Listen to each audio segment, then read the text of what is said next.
नमस्कार दोस्तों। तो हम पर्यावरण से संबंधित जितने भी आर में प्रश्न आए हुए हैं उन सब का विश्लेषण कर रहे थे। इस कड़ी में 2010 से 2015 तक के सभी पर्यावरण के प्रश्नों को हमने देख लिया है।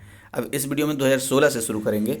तो सबसे पहला प्रश्न है, निम्नलिखित राष्ट्रीय उद्यानों को सर्वप्रथम से सबसे बाद के कालानुक्रम में व्यवस्थित कीजिए और पार्क के नीचे दिए गए कूट को सही उत्तर को चुनना है।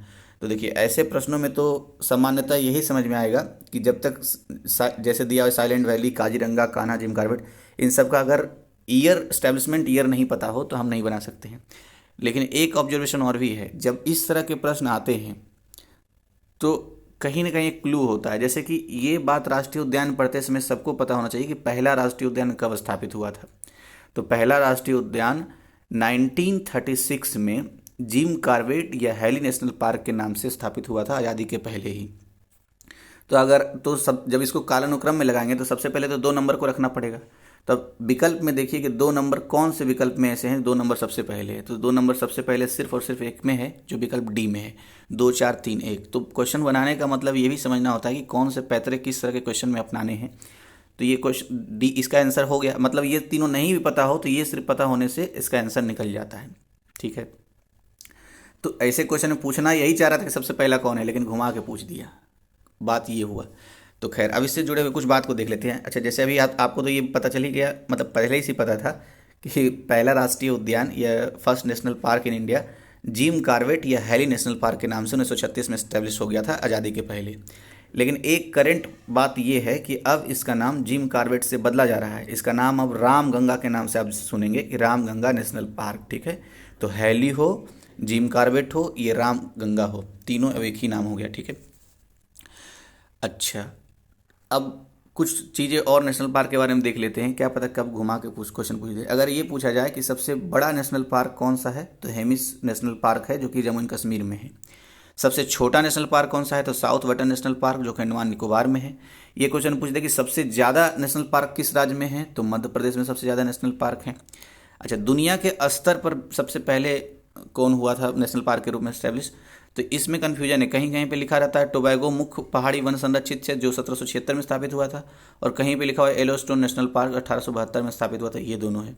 तो मैं निश्चित करने की स्थिति में नहीं हूँ, क्योंकि कोई फैक्ट या तर्क या कोई ऐसा सबूत नहीं मिल पाया मुझे इंटरनेट पर भी, जिससे मैं बोलूँगी दोनों में से कौन है।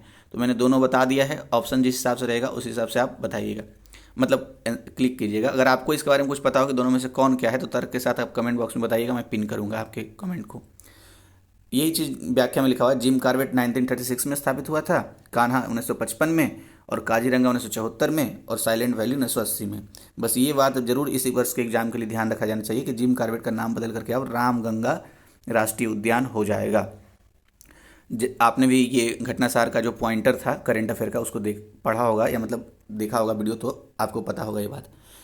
नेक्स्ट है, पारिस्थितिकीय पदछाप के माप की इकाई क्या है। तो महत्वपूर्ण क्वेश्चन है ये। पारिस्थितिकीय पदछाप की माप की इकाई भूमंडलीय हेक्टेयर होता है। तो विकल्प ए इसका सही आंसर हो गया। पारिस्थितिकीय पदछाप किसे कहते हैं, तो एक मनुष्य के जीवन जीने के लिए जो आवश्यक न्यूनतम भूमि होती है इस पर्यावरण की, उसी को ही हम पारिस्थितिकीय पदछाप कहते हैं। और इस पारितंत्र में जो ये मानवीय पदछाप है, यानी कि पारिस्थितिकीय पदछाप है एक तरीके से, उसे ही मापन करने के लिए यानी मेजरमेंट करने के लिए भूमंडलीय हेक्टेयर का यूज होता है। नेक्स्ट है, निम्नलिखित में से कौन छत्तीसगढ़ में स्थित है। तो इंद्रावती राष्ट्रीय उद्यान उपलब्ध विकल्प में से छत्तीसगढ़ में स्थित है। तो विकल्प सी इसका सही आंसर हो गया। लेकिन शेष के बारे में भी देख लेते हैं, कौन सा कहाँ है। अंसी राष्ट्रीय उद्यान कर्नाटक में है। बेटला राष्ट्रीय उद्यान झारखंड में, ध्यान दीजिएगा, बेटला है, एक बेतवा है जो कि मतलब बेतवा नदी के नाम से भी है, तो ये उत्तर प्रदेश में, यहाँ पर बेटला ला है, तो झारखंड में है ये। इंद्रावती राष्ट्रीय उद्यान छत्तीसगढ़ में देख लिया, और गूगामल राष्ट्रीय उद्यान ये महाराष्ट्र में है। राष्ट्रीय उद्यान के बारे में वो सारे फैक्ट्स तो आपको याद आ ही रहे होंगे कि भारत में सबसे पहला राष्ट्रीय उद्यान जिम कॉर्बेट राष्ट्रीय उद्यान है, जो कि 1936 में स्टैब्लिश हुआ था, आज़ादी के पहले ही। इसी को हैली नेशनल पार्क भी बोलते हैं, और इसका नया नाम रामगंगा हो गया है। उसका सबसे बड़ा नेशनल पार्क कौन सा है, हेमिस राष्ट्रीय उद्यान या हेमिस नेशनल पार्क, जो जम्मू एंड कश्मीर में है। सबसे छोटा राष्ट्रीय उद्यान कौन सा है, तो साउथ बटन राष्ट्रीय उद्यान है, जो कि अंडमान निकोबार में है। सबसे ज़्यादा राष्ट्रीय उद्यान वाला राज्य मध्य प्रदेश है। और दुनिया में सबसे पहला राष्ट्रीय उद्यान येलोस्टोन, या फिर कहीं कहीं पे नाम मिलता है ये टोबैगो मुख्य पहाड़ी वन संरक्षित क्षेत्र 1776 वाला।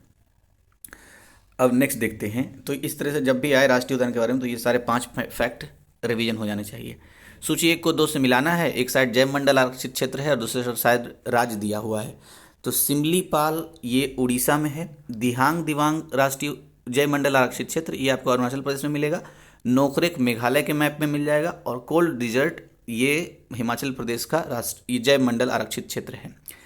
एक बार फिर से देख लेते हैं तो रिवीजन हो जाएगा। सिमलीपाल उड़ीसा में, दिहांग दिवांग अरुणाचल प्रदेश, नोकरेक मेघालय में, कोल्ड डिजर्ट हिमाचल प्रदेश में। अच्छा, एक जुड़ा हुआ फैक्ट और याद आ रहा है। जैव मंडल आरक्षित क्षेत्र जिसको अंग्रेजी में बोलते हैं बायोस्फीयर रिजर्व, तो बायोस्फीयर रिजर्व जैसे शब्दों का सबसे पहले किसने दिया था? तो ये एडवर्ड सुएस ने दिया है। ये अगर आप यूपी पीसीएस प्रीलिम्स के 2013 वाले प्रश्न पत्र देखेंगे तो उसमें आपको ये पर्यावरण वाले सेक्शन में मिल जाएगा, ये क्वेश्चन पूछा हुआ है। अब नेक्स्ट देखते हैं।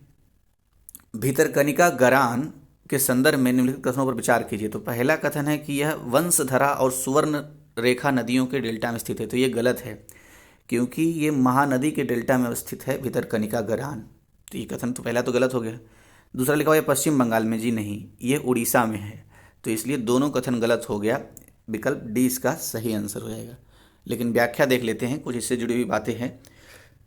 तो सबसे पहले लिखा हुआ है भितरकनिका गरान उड़ीसा के ब्राह्मणी और बैतरनी नदियों के मध्य महानदी के डेल्टा क्षेत्र में अवस्थित है। तो ब्राह्मणी और बैतरनी नदी के मध्य में है और डेल्टा किसका है? महानदी का है। किस राज्य में है? उड़ीसा में है। अब इससे संबंधित फैक्ट लिखा हुआ यह मैंग्रोव वनों के लिए प्रसिद्ध है। तो दूसरा फैक्ट जुड़ गया कि भितरकनिका गरान जो है ये मैंग्रोव वन के लिए प्रसिद्ध है। और गहीरमाथा तट में, ये गहीरमाथा तट जो है उड़ीसा में स्थित है, ये इसी के पास। यहाँ के भितरकनिका राष्ट्रीय पार्क में खारे पानी के मगरमच्छ और ओलिव रिडले पाए जाते हैं। तो कुल मिलाकर के भितरकनिका गरान जो है वो गहीरमाथा तट के लिए प्रसिद्ध है, मैंग्रोव वनों के लिए प्रसिद्ध है, खारे पानी के मगरमच्छ के लिए प्रसिद्ध है और ओलिव रिडले कछुए के कारण प्रसिद्ध है। तो ये सारे फैक्ट थे। अच्छा, मैंग्रोव के बारे में जो हम पढ़ रहे हैं तो हमें आईएसएफआर रिपोर्ट का डेटा याद आना चाहिए। उसमें 2019 वाला जो डेटा आया है, आप जब भी देखिए तो गूगल कर लीजिए मैंग्रोव के बारे में। तो एक क्वेश्चन ये बनता है कि क्या पिछले वर्ष की तुलना में, मतलब 2017 के आईएसएफआर रिपोर्ट की तुलना में 2019 में मैंग्रोव की प्रतिशतता बढ़ी है घटी है? तो बढ़ी है। पहली बात, कितना बढ़ा है? तो कितना बढ़ा है ये अगर मैं अच्छे से याद कर पा रहा हूँ तो शायद 37 किलोमीटर स्क्वायर बढ़ा है। अगर कुछ गलत होगा तो आप कमेंट करके बताइएगा, लेकिन डेटा मतलब याद आना चाहिए, मैं फोकस कर रहा हूँ। अब नेक्स्ट देखते हैं। अच्छा, एक क्वेश्चन पूछता हूँ कि सबसे ज़्यादा मैंग्रोव वन वाला राज्य कौन सा है? मैं आपको ऑप्शन देता हूँ, गुजरात या बंगाल, बताइएगा कमेंट करके। नेक्स्ट क्वेश्चन है, यूनेस्को ने जुलाई 2016 में भारत के निम्नलिखित किस राष्ट्रीय उद्यान को विश्व धरोहर स्थल घोषित किया है? तो काची, ये क्वेश्चन तो 2016 का है। तो अब ये वाला क्वेश्चन पूछे, ये मतलब उम्मीद कम है, लेकिन हाँ इस तर्ज पर इस तरह के क्वेश्चन जो हर साल बनते हैं वो जरूर पूछेगा। वैसे इसका आंसर कंचनजंगा खांगचेंग जोंगा दोनों एक ही का नाम है, राष्ट्रीय उद्यान है। ठीक है। अच्छा, यूनेस्को के बारे में जान लेते हैं। यूनेस्को की स्थापना कब हुई थी? तो 1945 में, 16 नवंबर 1945 को हुई है। इसका हेड क्वार्टर कहाँ है? पेरिस में इसका हेड क्वार्टर है। और ये जो विश्व धरोहर वाले जो स्थल घोषित होते हैं तो इसके लिए विश्व में देशों के बीच संधि हुई है जिसको कन्वेंशन कहते हैं। तो ये कन्वेंशन कब हुआ था? 1972 में हुआ था। तो ये अगर कभी पूछे कि विश्व धरोहर स्थल संबंधित कन्वेंशन राष्ट्रों के मध्य कब हुई है या यूनेस्को के बीच कब हुई है, तो 1972 में हुआ है। ठीक है। इससे संबंधित इस वर्ष के जो कुछ करंट अफेयर मुझे याद आ रहे हैं वो मैं बता देता हूँ, लेकिन जब जिस वर्ष भी देखिए तो आप इसको गूगल कर लिया कीजिए। जैसे कि अभी विश्व धरोहर स्थलों की संख्या भारत में कितनी है? तो कुल मिलाकर के 40 है। अब 40 जब ये पता चल गया तो एक फैक्ट तो ये है कि जैसे एक ही है मिश्रित, इसमें एक होता है ना प्राकृतिक मिश्रित और एक कोई और कैटेगरी है जो याद नहीं आ रहा है अभी मुझे। तो एक मिश्रित है, तो उस मिश्रित का नाम क्या है? एक तो मिश्रित वाले विश्व धरोहर स्थल का नाम क्या है, वो नाम याद आना चाहिए। तो उसका कमेंट बॉक्स में आप बताइएगा। लेकिन जो 40वां जो घोषित हुआ है वो है धौलावीरा। अब इसके बारे में थोड़ा सा जान लेते हैं क्योंकि काफ़ी महत्वपूर्ण है। धौलावीरा जो है ये गुजरात का एक स्थल है और सिंधु सभ्यता से संबंधित स्थल है। खास बात क्या है? सिंधु सभ्यता के किसी भी एक मतलब किसी पहले स्थल को घोषित किया गया है विश्व धरोहर के रूप में, जो कि धौलावीरा है और गुजरात राज्य में है। तो ये खास बात था और 40वां नंबर का विश्व धरोहर स्थल है किसका? भारत का। अब नेक्स्ट, अच्छा इससे संबंधित कुछ और है जो, अब कौन सा राष्ट्रीय उद्यान और कहाँ है वो भी देख लेते हैं, क्योंकि कभी मिलान करने के लिए पूछ देता है ना कि कौन सा कहाँ है। तो देखिए लिखा हुआ है, यूनेस्को ने जुलाई 2016 में इस्तांबुल सम्मेलन में सिक्किम के कंचनजंगा नेशनल पार्क को, बिहार के नालंदा महाविहार और चंडीगढ़ के कैपिटल कॉम्प्लेक्स को विश्व धरोहर स्थल घोषित किया था। वर्तमान समय में विश्व धरोहर स्थलों की संख्या 38, अभी 38 नहीं रहा है, अब 40 हो गया है। तो वो 40वां नंबर मैंने आपको बता दिया। तो बस वही ध्यान रखना है, नालंदा महाविहार ये बिहार में है, कंचनजंगा सिक्किम में है, कैपिटल कॉम्प्लेक्स जो विश्व धरोहर स्थल है वो चंडीगढ़ में है। नेक्स्ट, 2016 में घोषित संपोषणीय विकास लक्ष्य सूचकांक में भारत का स्थान कितना है? तो संपोषणीय विकास लक्ष्य सूचकांक 2016 वाला जानने से भी कोई लाभ नहीं, क्योंकि सूचकांक हमेशा हर साल बदल जाता है, तो इसलिए वो नया नहीं है। लेकिन इसमें दिया हुआ है 2019 का। तो 2019 का जो सतत विकास लक्ष्य भारत सूचकांक है, दूसरे संस्करण रिपोर्ट जारी हुआ है। अच्छा, भारत वाला बता रहा है, तो भारत वाले जो सतत विकास लक्ष्य वाला सूचकांक, उसमें केरल लगातार दूसरे वर्ष सर्वश्रेष्ठ में रहा है। तो ये करंट डेटा है। नेक्स्ट देखते हैं, जुलाई 2016 तक यूनेस्को ने भारत में कितने विश्व धरोहर स्थल अधिसूचित किए हैं? तो देखिए इस तरह के क्वेश्चन पूछते हैं। तो अब तो हालांकि ये 35 नहीं रहा, अब कितने हैं? 40 हो गए हैं। ठीक है, अच्छा विश्व धरोहर स्थल हाँ, तो विश्व धरोहर स्थल वही तो होगा, भारत में पूछ रहा है। तो 40 हो गए हैं, मैंने यहाँ लिख भी दिया है कि कुल मिला के 40 धरोहर स्थल अभी तक घोषित किए गए हैं। लेकिन जब भी आप एग्जाम दीजिए तब आप इसको अच्छे से गूगल कर लीजिए। धौलावीरा है लास्ट 40वां नंबर, ये इंडस वैली सिविलाइजेशन की फर्स्ट साइट है जिसको विश्व धरोहर स्थल घोषित किया गया है। और 39वां कौन था? तो एक पहले वाला भी याद आना चाहिए, 39वां रामप्पा मंदिर जो तेलंगाना में है, ये घोषित हुआ था। कुल मिलाकर के 40 जो विश्व धरोहर स्थल है उसमें 32 है सांस्कृतिक धरोहर स्थल, 7 प्राकृतिक धरोहर स्थल है और एक मिश्रित धरोहर स्थल है। आपके लिए क्वेश्चन यही है कि जो एक मिश्रित है उसका नाम क्या है, आप बताइएगा किस चीज़ में, कमेंट बॉक्स में। अब नेक्स्ट देखते हैं, 2016 वाला ही समाप्त हो गया। अब 2000 ये क्या बोलते हैं 17 वाला देख लेते हैं। वैसे 38वां भी देख ही लेते हैं जब यहाँ पर नज़र आ गया है। तो 38वां पिंक सिटी जयपुर था, 39वां रामप्पा मंदिर तेलंगाना का और 40वां धौलावीरा। सो 2017 वाला देखते हैं। तो सूची 1 को सूची 2 से मिलाना है। ईतांकी राष्ट्रीय उद्यान और राज्य, मतलब सॉरी राष्ट्रीय उद्यान और राज्य है, फिर से मिलान करने वाला। तो देख लीजिए राष्ट्रीय उद्यान वाला हमेशा हर साल पूछ रहा है, रिपीट हो रहा है।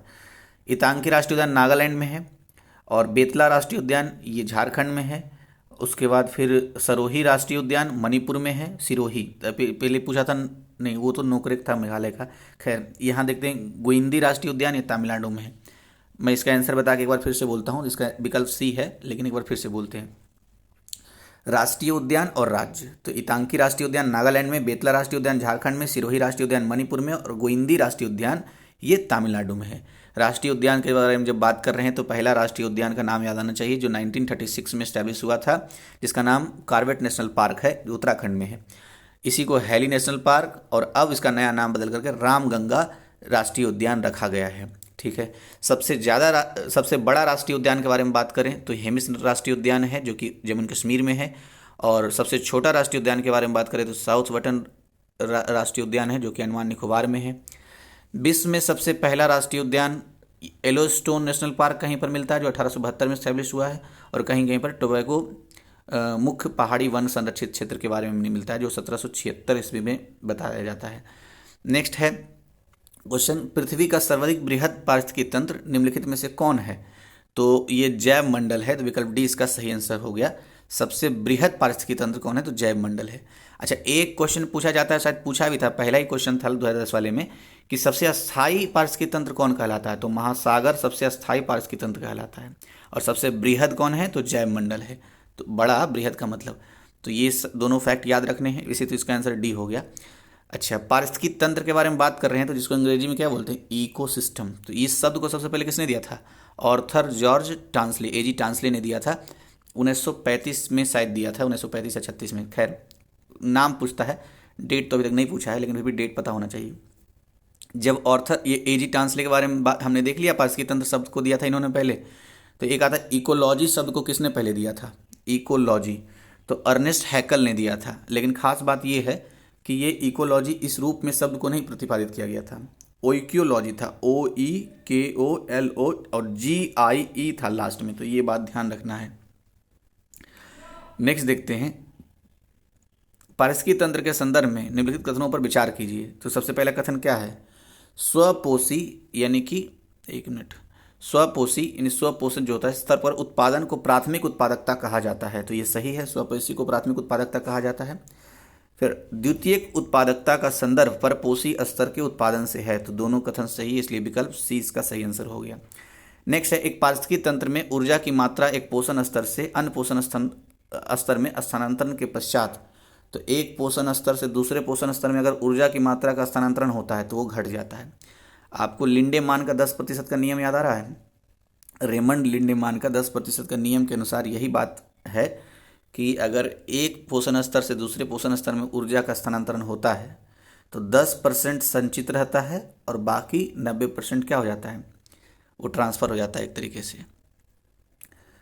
तो यही इसी के तहत वो आंसर पहुँचे। अच्छा, एक फैक्ट और है, जैसे पारिस्थितिकी तंत्र के बारे में जब भी आए तो इसमें क्वेश्चन पूछा जाता है ऊर्जा का स्थानांतरण कैसा होता है? तो एक दिशीय होता है ऊर्जा का स्थानांतरण, मतलब पारिस्थितिकी तंत्र में ऊर्जा का स्थानांतरण एक दिशीय होता है। तो ये फैक्ट भी याद आना चाहिए। जबकि पारिस्थितिकी तंत्र, जिसको इकोसिस्टम बोलते हैं अंग्रेजी में, इस शब्द को किसने दिया था सबसे पहले? एजी टांसले ने, यानी आर्थर जॉर्ज टांसले ने दिया था। नेक्स्ट है, निम्नलिखित में से किस प्रकार के वनों में अधिकतम पादप विविधता पाई जाती है? तो उपोष्ण कटिबंधीय सदाबहार वन जो होता है उसमें अधिकतम पादप विविधता पाई जाती है। तो विकल्प डी इसका सही आंसर हो गया। तो बस इतना ही है, ये समाप्त हो गया आपका 2017 तक। एक पेपर और बचा है जिसमें अलग से क्लासीफाई नहीं किया हुआ है, तो उस पेपर को मैं अलग से ही 50-50 क्वेश्चन करके 3 वीडियो में कंप्लीट कर दूंगा जो 2020 में हुए थे। तो धन्यवाद वीडियो देखने के लिए। अगर आपको अच्छा लग रहा है, मदद कर रहा हो तो लाइक कर दीजिएगा, सब्सक्राइब तो ज़रूर कर लीजिएगा चैनल को। Thank you.